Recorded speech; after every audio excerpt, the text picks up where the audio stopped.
I want to demonstrate how to work on the SQL Code It on MindTap.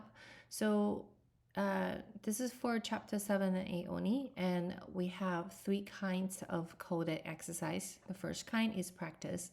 So for example, I have the practice here opened, and you can see it's giving you a business scenario, and it will give you tables and data, and also it will give you so if you go to page 1, here's the scenario, table data, and explains the relationship among the data, and then it will also give you the SQL to run.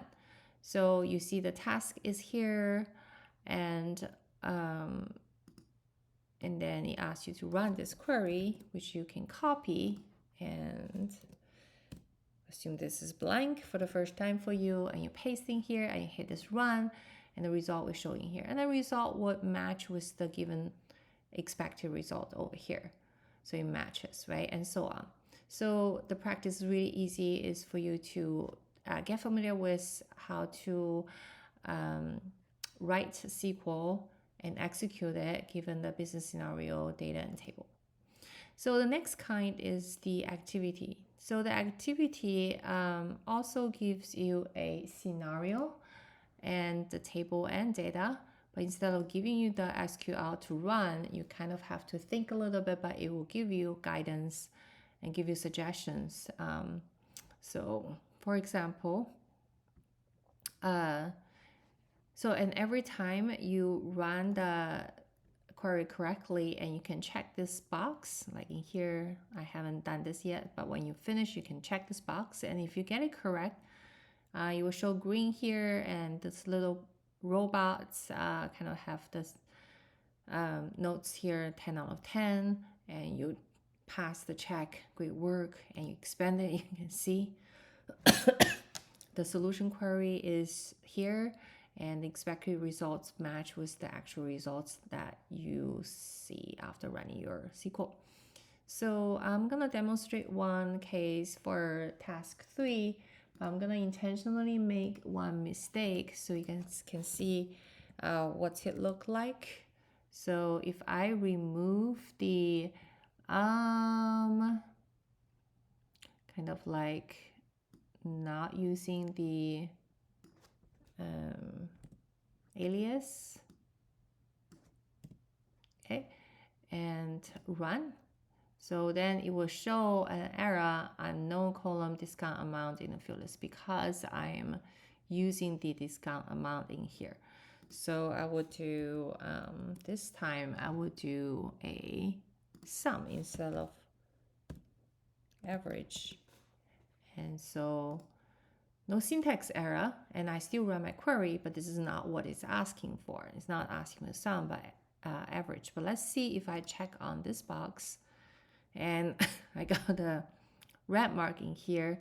The rule will give you a hint. You need to first calculate the discount amount using the round function, then you use the average, right? So you click on this, and see this thing using the AVG average function, and you can see that's the feedback. This is expected results, this is real result, the number doesn't match. So then you would correct your mistake in here and run it again, and this time it matches, so then you're good to go. So you check mark, and now you get the full credit for that. So yeah, once you finish at the very end, you can submit all, and then get your final. And if you want to work a little bit, save it, that's possible too, and you can always come back and see how many tasks you haven't done yet, and then in the end, when you are done 100%, you can click this button to submit 100%. Yeah, so also I can see how much time you spend. So activities definitely need to spend more time than the practice. Simple practice, simply copy and paste. So here it needs some trial and error.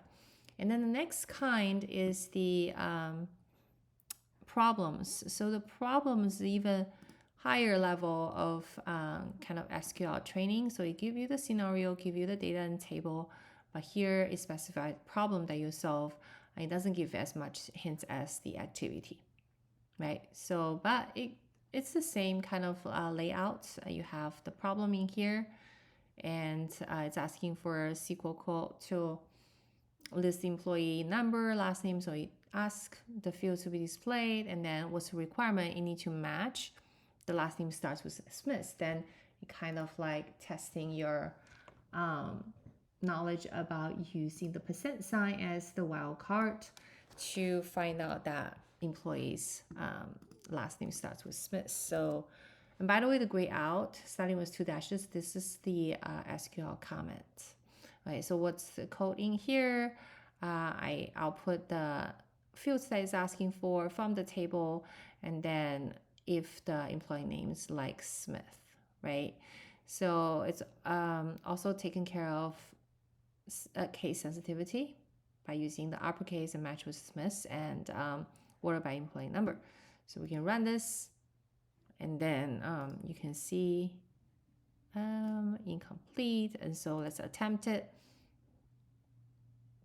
It says great work, and this is the SQL and expected results and actual results. Okay, that's it. Hope this helps. Have fun learning.